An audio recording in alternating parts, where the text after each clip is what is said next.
Assalamualaikum warahmatullahi wabarakatuh. Nama saya Nadifa dari kelas 6B.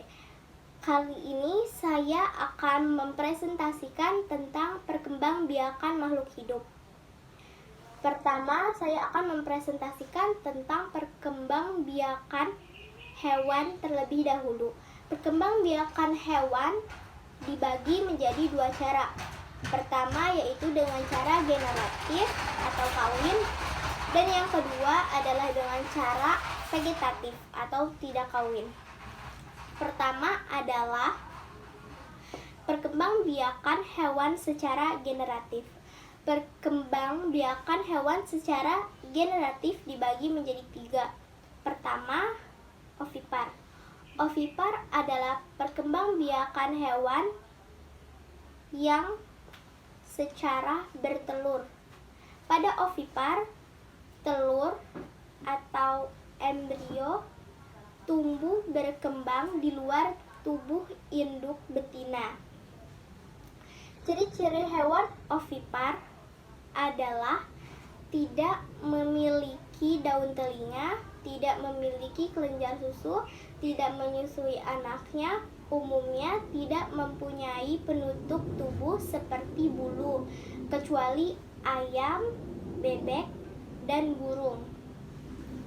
Contoh-contoh hewan ovipar adalah ayam, bebek, burung, ikan, katak, dan lainnya. 2. Vivipar. Vivipar adalah cara perkembangbiakan hewan secara beranak atau melahirkan.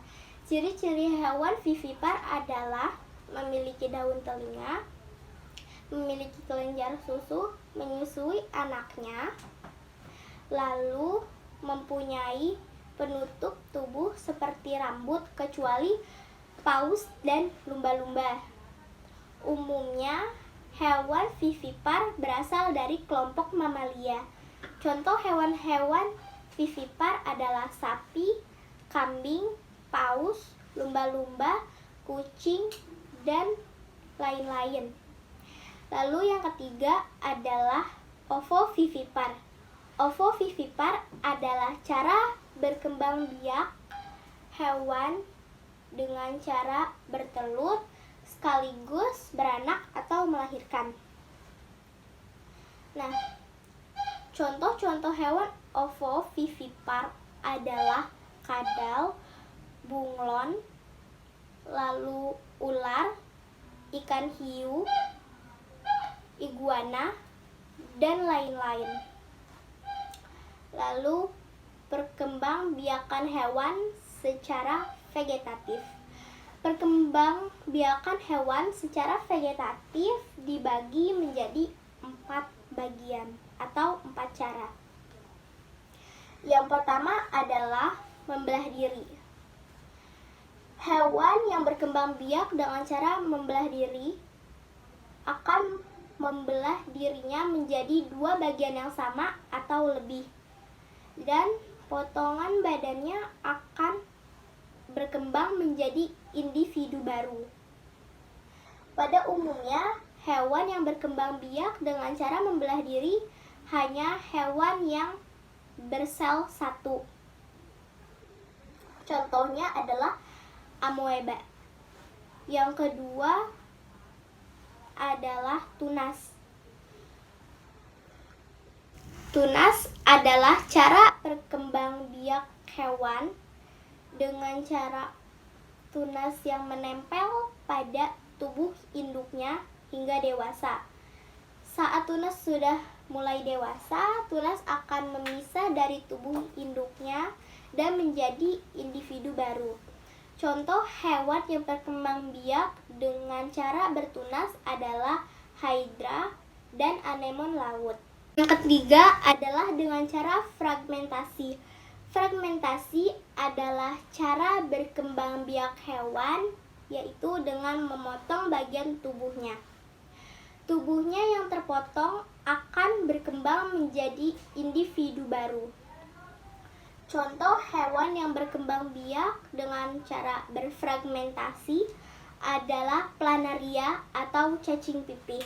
4 adalah dengan cara Partenogenesi. Partenogenesis adalah cara berkembang biak tanpa adanya pertemuan sel kelamin betina dengan sel kelamin jantan. Hewan yang berkembang biak dengan cara ini adalah komodo, lebah, tawon, kutu air, kutu daun, dan semut. Selanjutnya adalah perkembangbiakan tumbuhan. Perkembangbiakan tumbuhan. Perkembangbiakan tumbuhan dibagi menjadi dua cara. Pertama dengan cara generatif dan yang kedua dengan cara vegetatif. Perkembangbiakan tumbuhan. Perkembangbiakan tumbuhan dibagi menjadi dua cara. Itu pertama dengan cara generatif dan yang kedua dengan cara vegetatif. Pertama, secara generatif. Perkembangbiakan secara generatif adalah perkembangbiakan secara perkawinan.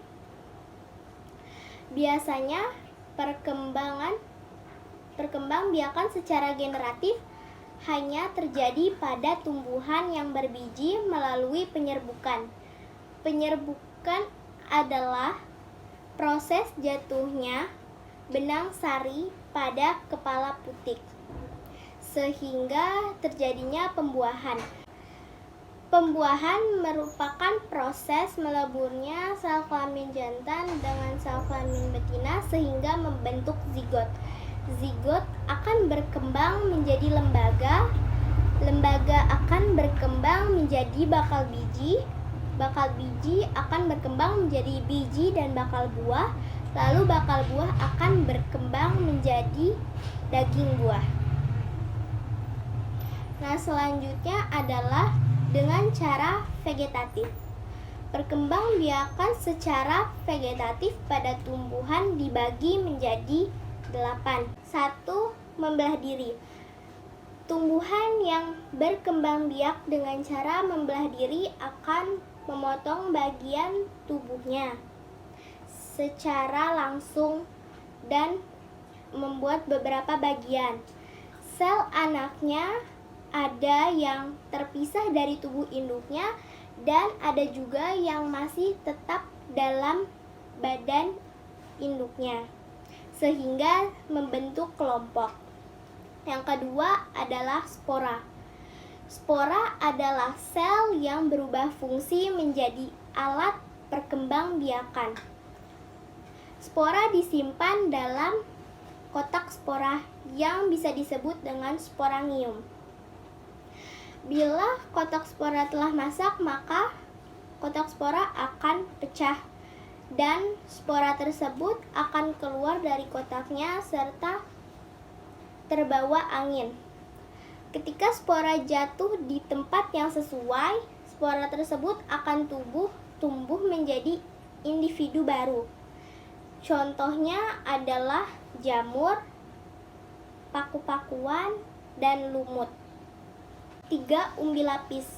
Umbi lapis adalah lapisan daun yang berdaging.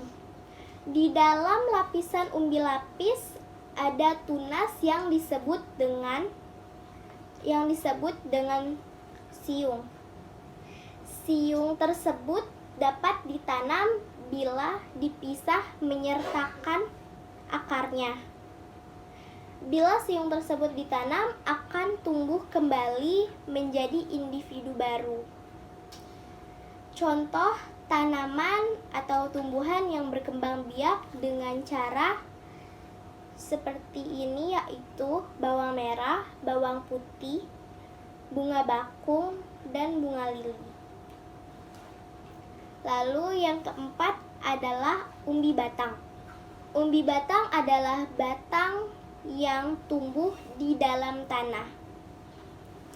Batang ini mempunyai fungsi yaitu adalah tempat untuk menyimpan makanan cadangan yang mengandung karbohidrat. Nah, contoh tanaman umbi batang adalah kentang dan ubi jalar. Yang kelima adalah tunas. Tunas adalah pangkal batang yang muncul pada suatu tumbuhan atau pohon. Tunas akan tumbuh di dalam tanah dan akan membuat atau membentuk rumpun. Tumbuhan yang berkembang biak dengan cara bertunas adalah nanas, pisang, tebu, dan lainnya. 6. Tunas adventif. Tunas adventif adalah tunas yang tumbuh selain di ujung batang dan di ketiak daun. Tunas adventif dapat ditemukan di tepi daun atau di akar tumbuhan.